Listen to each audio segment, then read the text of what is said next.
3.62. That looks good. If it remains stable, we may have something. Specific gravity, 3.62. All right, get ready to start test series number 1. Hydrogen generator pressure? It's normal. All right. Start. Number 1. Begin in 5 seconds. 5, 4, 3, 2, 1, start.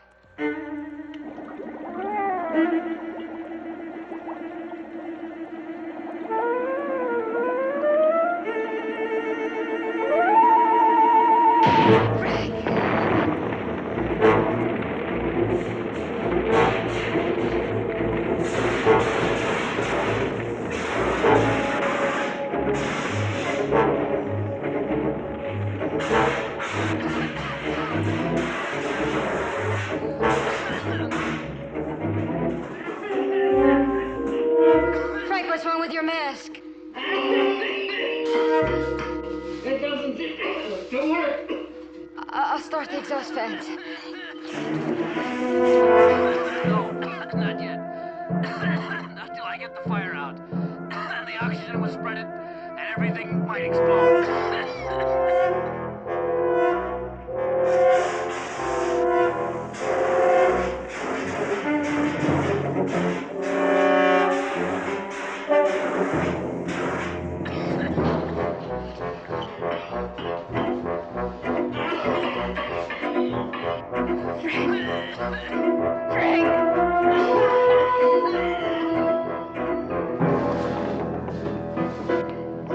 Our flask exploded. He's in there. The exhaust. Oh, no. Wait till all the gas is exhausted.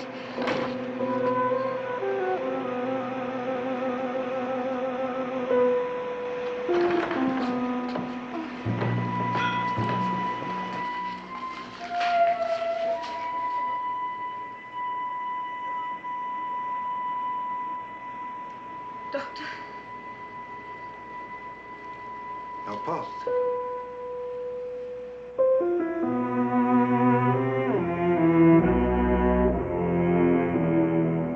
Such are the hazards of scientific research.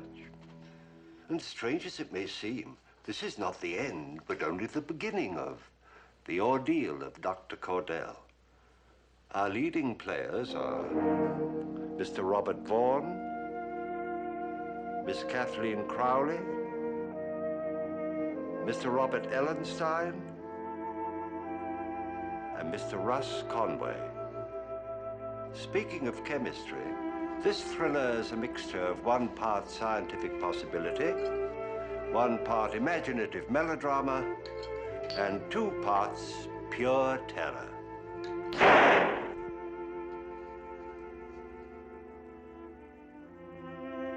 Oh dear. Well, these are the hazards of science.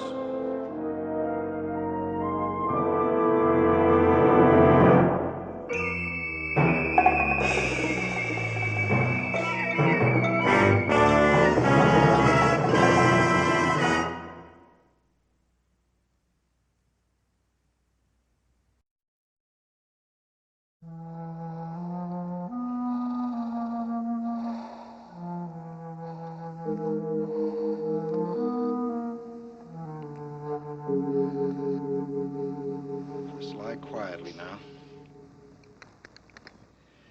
I've just given you an injection of adrenaline. No. Lie still.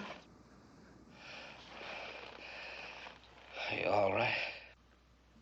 Mm-hmm. Your notes? They're safe. What is it, Doctor? 10 minutes ago, he had no discernible heartbeat. And now it's normal. How do you feel, Frank? Other than a splitting headache, I feel all right. Can I get up? Come on. Up. Well, you better phone Washington, Doctor, and tell them to run the rest of these tests. Because we've got a new problem to solve now. What's that? This mask is supposed to protect against any known gas. And it failed me completely in there. Are you sure it's working correctly? Well, we both checked it before we went in the cage. It's routine. But it must be defective. If it isn't, you know what you're suggesting. Not suggesting. I'm telling you.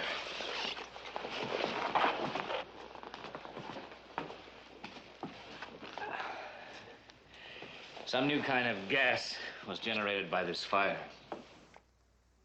Now, we've spent 2 years trying to find an antidote for nerve gas. And then suddenly we stumble on even a more frightening problem. A gas against which our best equipment is completely useless. A new gas? Well, there must be some other explanation for what happened to you. Well, you gave me a physical examination less than a month ago. Was I a candidate for a heart palpitation or a sudden blackout? No. Let's face it, Doctor. What we can discover by accident, others can discover too, or possibly have already discovered. I'll concede tentatively that you've run onto something unique. I'll report it to Washington and send this gas mask along to be checked. Do you have any idea what combination of chemicals occurred during the fire? Well, yes, but it would take weeks, months even, to check out all the possibilities. Oh, Frank. I guess I bounced a little harder than I thought I did. Well, you're going home now. And no work until I say so. Now, no arguments. You're going home. Lois, you'll drive him. There may be more after effects. I'm more likely to have after effects from her driving. Mind your manners, Doctor. You're a little too fragile to be bounced again. Come on. She never got over being champ of her judo team. You two go along. I'll see that everything's secured here.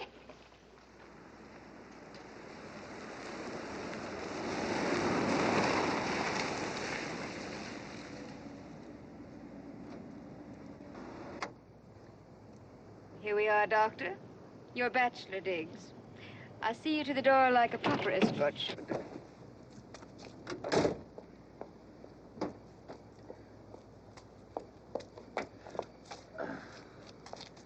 I say, what did you put in those drinks? Adrenaline and oxygen. A real gas, sir.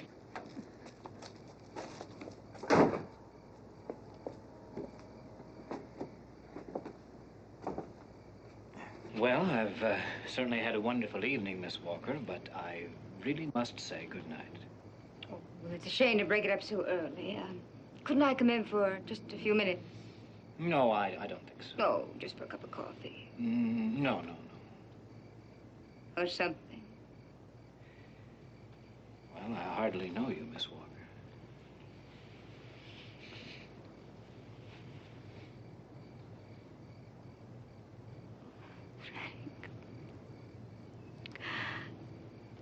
Oh, I've been acting like a selfish little heel.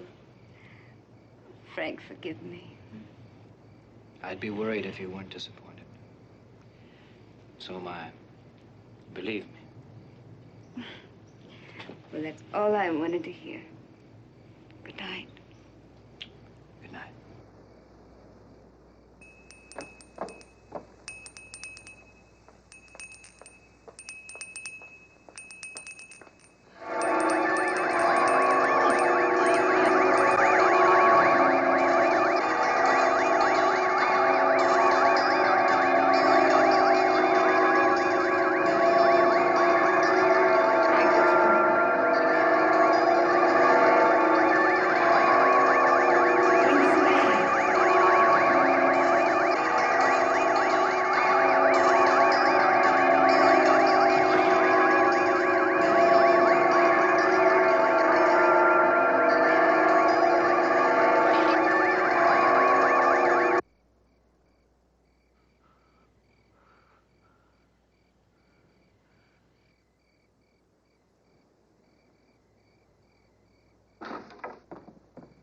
Darling?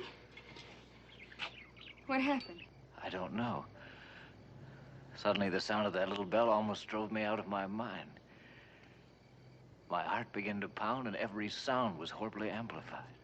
Oh, you're still a little shaky from that accident at the lab. Yeah, I guess that must be it. Come on, inside and into bed. You stay there until I phone you tomorrow. Hmm? All right, good night. Good night, darling.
Cordell?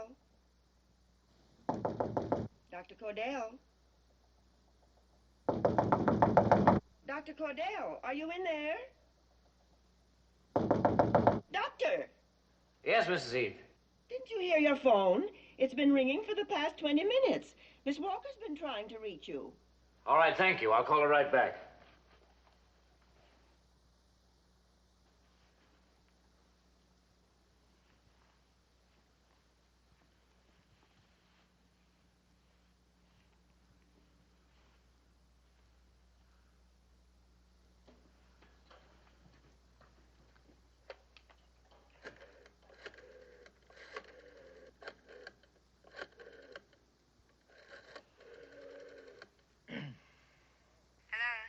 Hello?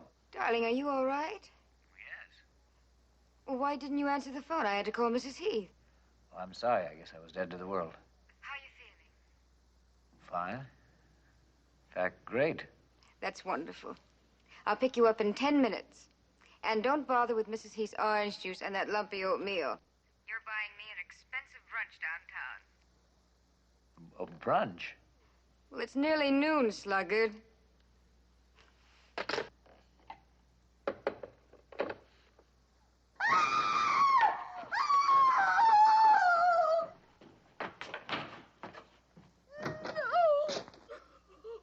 Mrs. Heath, what's happened?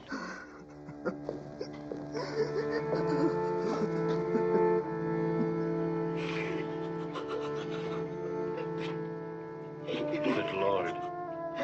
You do a thing like that to a helpless little bird. Those fiends, those vicious fiends. They killed little Billy just to get even. To get even?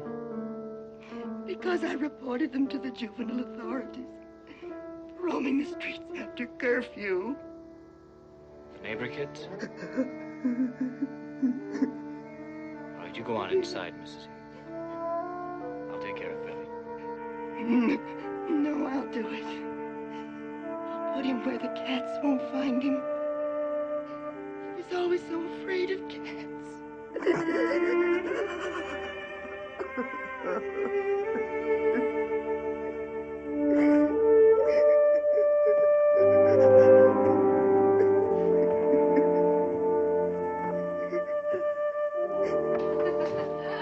That's priceless. You mean that you actually were brewing moonshine right beneath your chemistry professor's nose? Right under his red nose. I always felt the old boy was wise to us. He was probably sampling the stuff after class. No wonder you weren't kicked out in your freshman year. It's a miracle I didn't poison the entire undergraduate school. Oh, it started me reminiscing. It must be something to do with this brunch business. You know, that is a scandalous deterioration of good, staunch, orthodox habits, combining breakfast with lunch. Well, whatever the reason, I'm glad. Do you know, I nearly lost you last night. But today, you're wonderfully alive and bright again. Well, you're almost fun to be with. Cigarette? I guess I have been a little difficult to get along with lately, but for some strange reason, despite the job we're facing, I feel positively stimulated.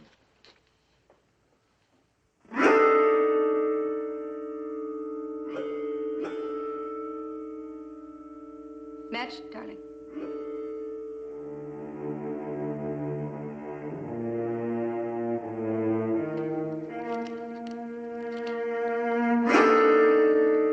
Come on. We've got work to do.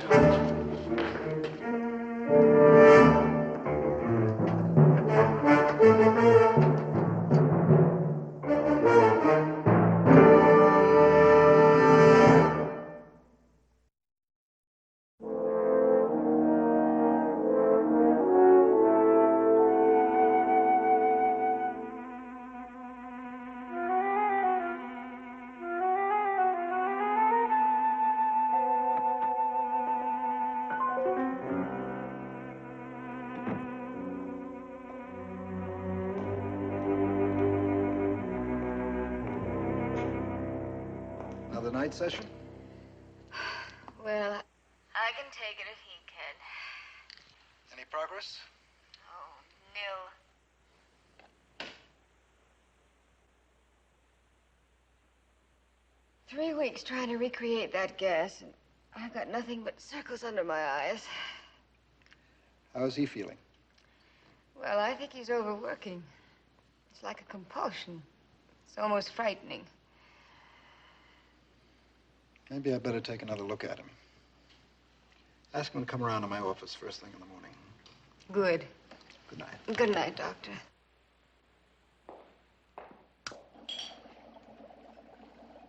Lois, Yes? in the future, please don't shut off the intercom. I'm sorry. I was afraid Dr. Bronner's chit-chat would bother you. It bothers me a great deal more for me to know you're talking about me behind my back. It wasn't anything sinister. He just stopped in to see how you were feeling. I'm in perfect health. You're not an MD, Doctor, so stop diagnosing yourself. Incidentally, Dr. Bronner wants to check you over in the morning.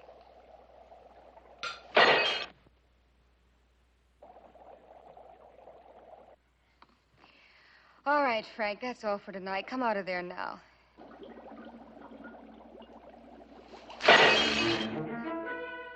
Frank.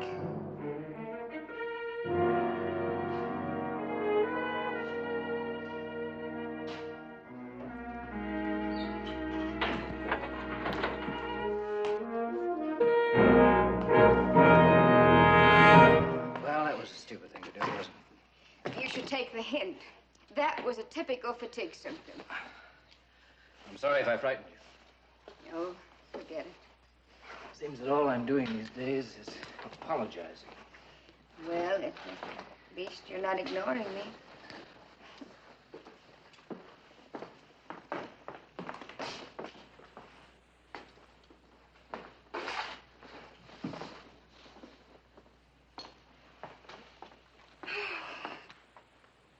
Aren't you quitting?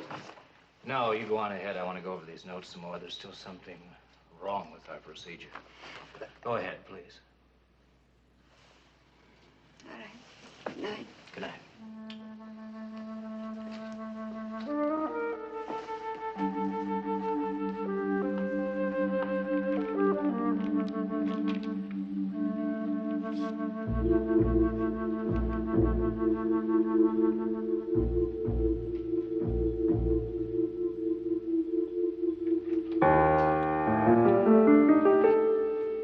Excuse me, I'm lost, I think. What are you doing in here? I'm new on the campus. I thought the library was in this building. I'm so sorry, Mr. All right, just a minute. How did you get in here? What? How did you get through that door? I just walked through it. I said I was sorry. It was open? Yes.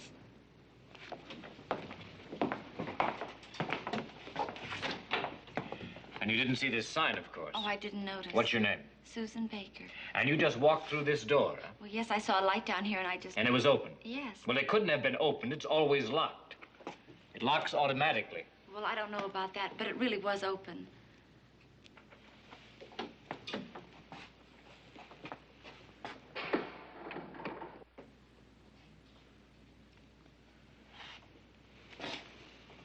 I'm sorry, Miss Baker. It needs adjusting. I'll point you to the library. Thank you.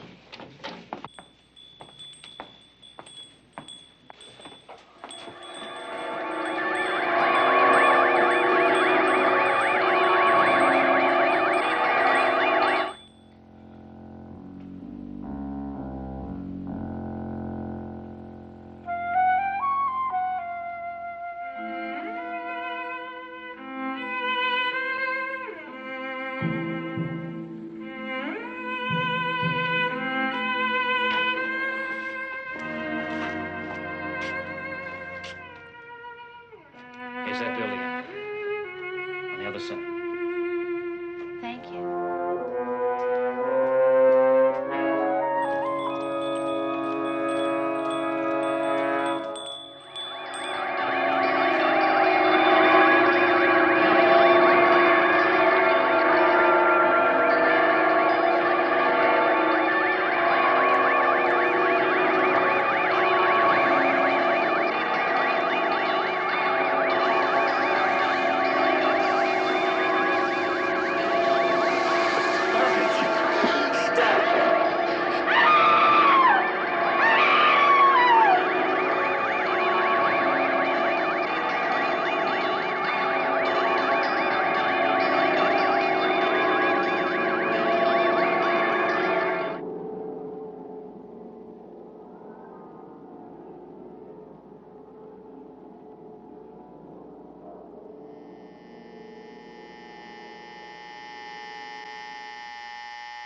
I'm positive of it, Lieutenant.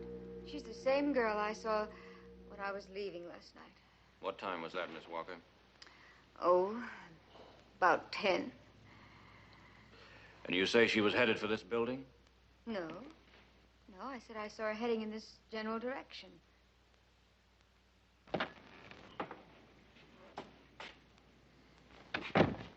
Oh, Frank. Dr. Cordell? Frank, this is Lieutenant Butarik of the Homicide Squad. How do you do? We were about to go looking for you. What for? Well, Mrs. He said you left about an hour ago. Oh, well, I was driving around. I wanted to think. Would you mind telling me what time you quit work last night? Well, I don't know. I would imagine it was about an hour after Dr. Walker left. Did you hear about the murder? A co-ed named Susan Baker? Yes, I did on the radio. As near as we've been able to tell, the last person to see Miss Baker alive was your associate. She was headed for this building. Did you see her, Dr. Cordell? Oh, no, I don't think so. She might have wandered into your lab. No, that's impossible. This corridor door has a double lock. We three have the only keys. That's right, Lieutenant. You haven't answered my question, Dr. Cordell. No, I didn't see her. Where did you find her? Just across the way in the shrubbery. Poor thing. What he did to her. You saw her? I asked Miss Walker to identify the girl. I see. I guess that's all for now. Thank you. Goodbye, Lieutenant. What a horrible thing to have happen. Well, Doctor, I believe you wanted to examine me this morning. Don't tell me you're actually submitting without a fight. Well, you two seem determined that there's something wrong with my health. I think if you have any after effects from that gas, we ought to know it. All right, come on now, let's get it over with. Well,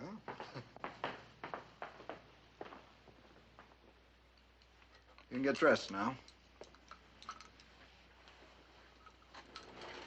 Well, how long do I have to settle my temporal affairs, Doctor? Get dressed. I don't want you catching pneumonia on my account.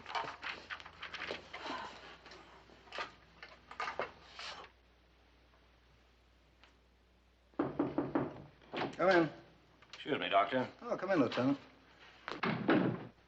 Before I leave, I'd like to get your opinion on something that's bothering me. Yeah, what's that, Lieutenant? You remember those deep scratches on her earlobes? Mm-hmm. Well, you were right. She was wearing earrings. And the killer did tear them off. My men just found one about 30 yards from the scene. Apparently, the killer dropped it. What kind of a psycho would ignore her wristwatch and the money in her purse and just take a worthless little thing like this? Well, that's very difficult to say, Lieutenant. Possibly a trophy of the kill. Yes, but why not her scarf or something more personal? Why earrings? Who knows? Perhaps it has a hidden psychological meaning for the killer.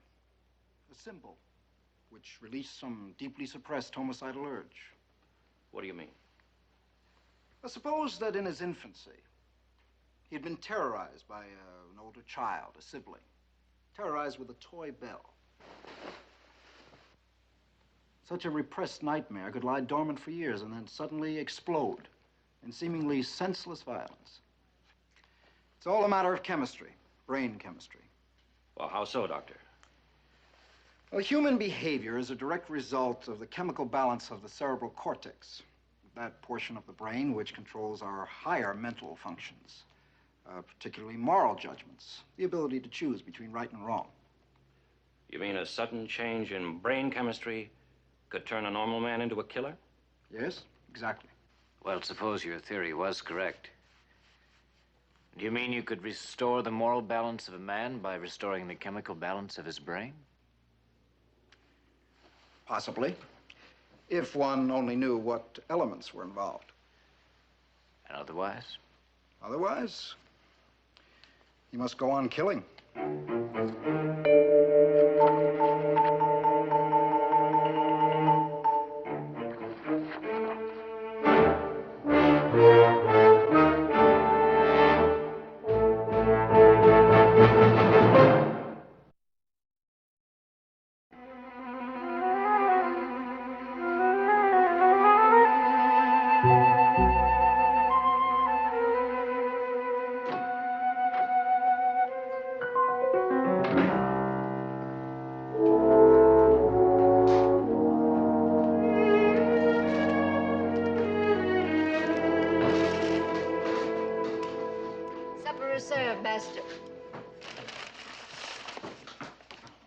Tammy Fong says there's actually chicken in the chicken chow mein tonight. Would you like me to send in a menu? Oh, Frank, come on, let's not let it get cold again tonight, please. Can't you see I'm trying to concentrate? So am I on my neglected feed box.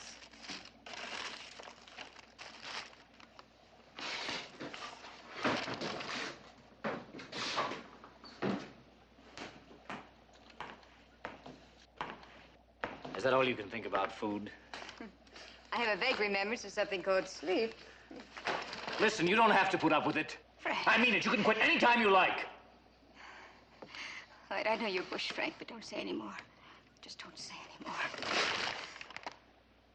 I haven't stuck my head out of that cage for 2 weeks.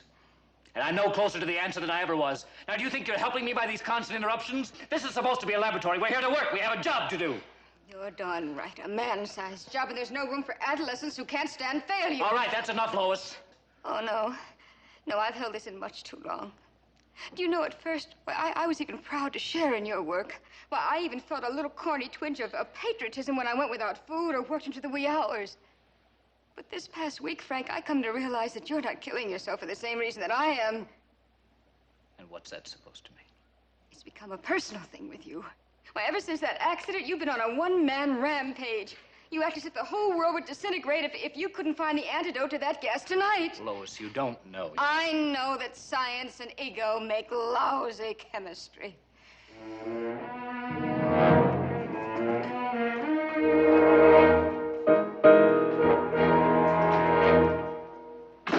Lois!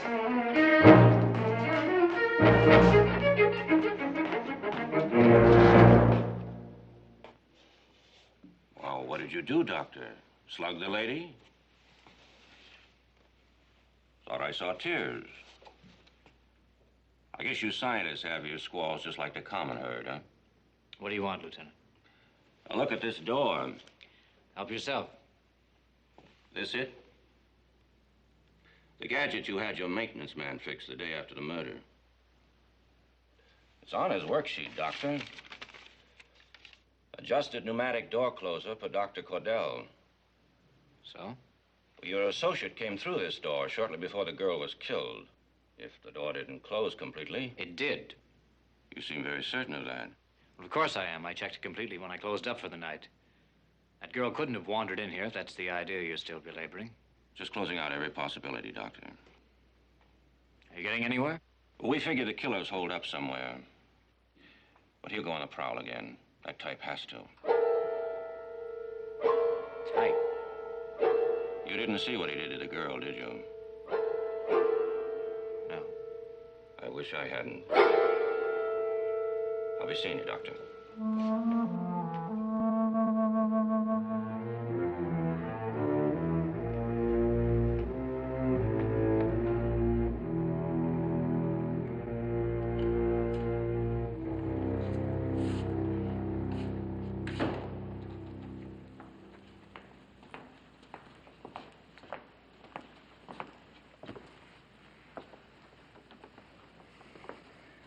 Got another glass?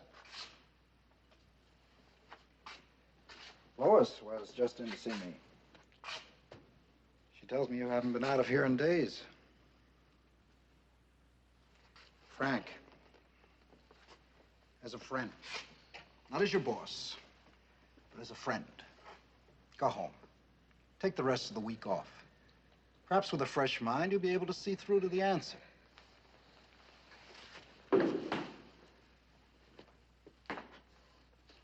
All right. Look. Suppose you never rediscover this mysterious gas and its antidote. Don't you imagine that the other side has dozens of weapons that we don't know about? And vice versa?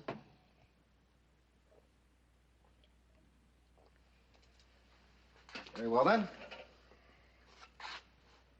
I accept your resignation, Dr. Cordell. This isn't a snap decision, Frank. But the day that you became personally involved in this problem, you ceased to be a scientist, and this is work for a scientist. You better stop by my office tomorrow. We'll have to think up some face-saving excuse for your resignation. Wait. What do you want me to do? I want you to get out of this hole and rediscover how good it is just to be alive in the world.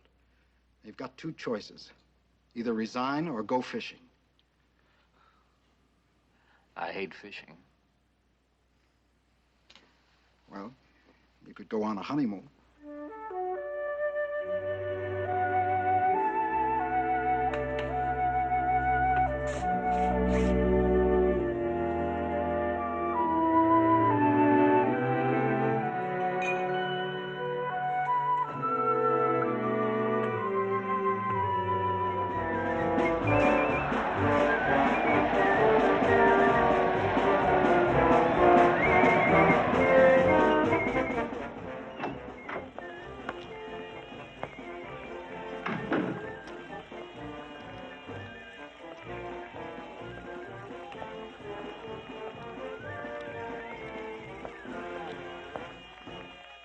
Okay, kids, now I want to hear this one. Ready? Hit it! B-E-A-T S-T-A-T-E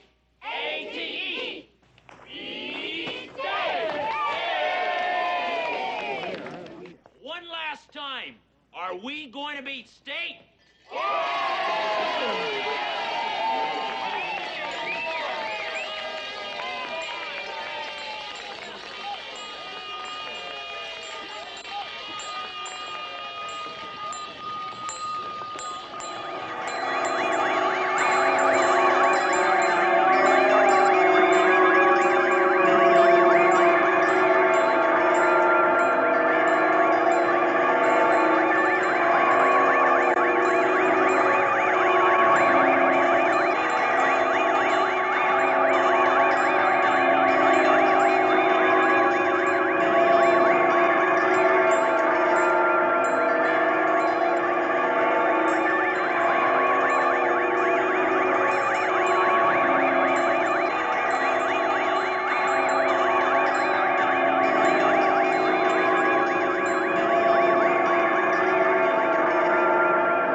We figure the killer's holed up somewhere. But he'll go on a prowl again. That type has to. But he'll go on a prowl again. That type has to. That type has to. That type has to. That type has to. That type has to.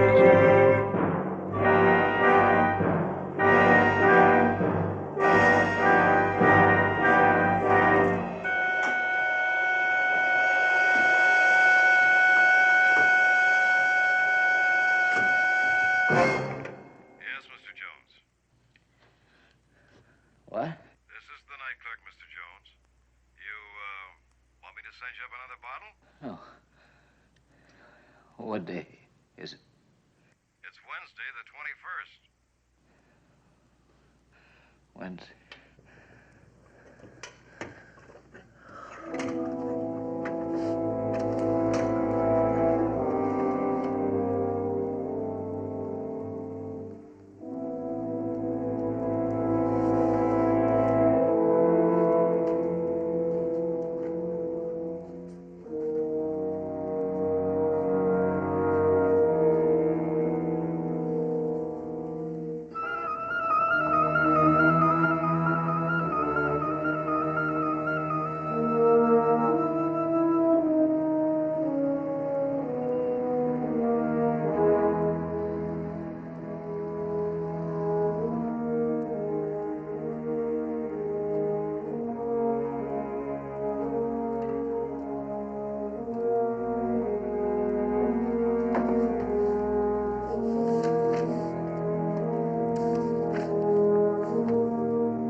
read this, I will be already dead. I must destroy myself before I kill again. Once the terrible sickness takes possession of me, I am unable to stop myself from killing. It started after I was exposed to an unknown gas which my associate, Dr. Lois Walker, and I have been trying to recreate. Lois, I've got to warn her about that gas. Night, clerk. Get me Pendleton College, extension 93, please.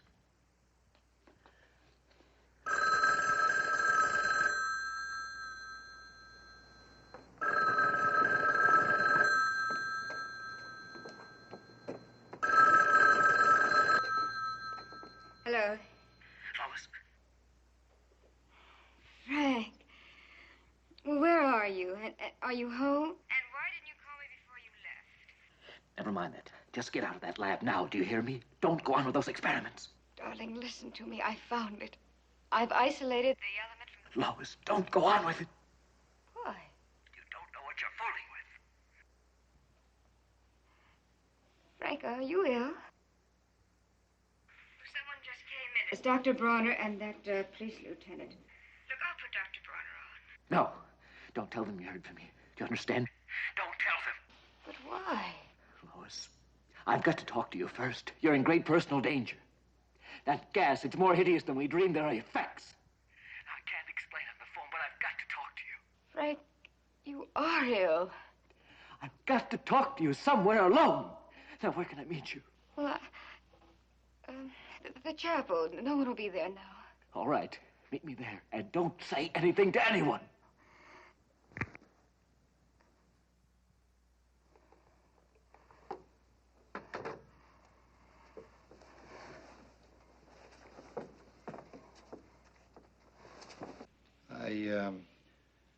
I'd rather she didn't know what you suspect. After all, it's only circumstantial. It's quite a coincidence, Doctor. The very day you brought up the idea that a simple little bell could trigger the killer, Cordell holed up in this lab. He ate here, he slept here. But you can't suspect a man for being dedicated to his work. She's leaving. Lieutenant, Good evening, Miss Walker. can I help you with anything, Doctor? No, I was just showing the lieutenant your lab setup. Oh, I see. Well, in that case... Lois. Yes? If you should happen to hear from Dr. Cordell, let me know right away, would you please? Yes, of course I will, Doctor. Good night. Night. Good night.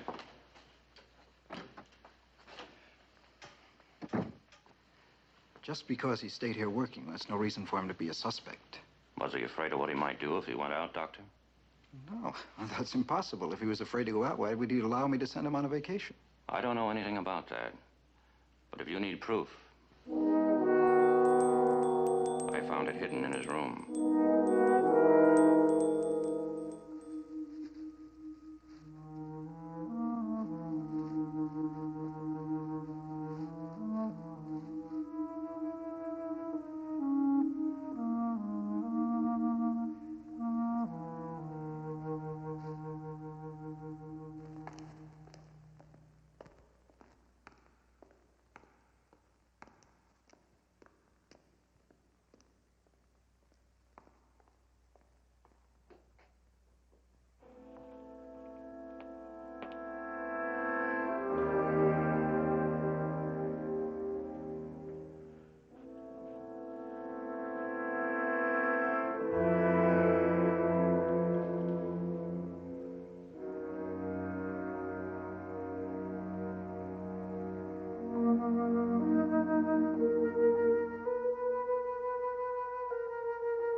Thank you.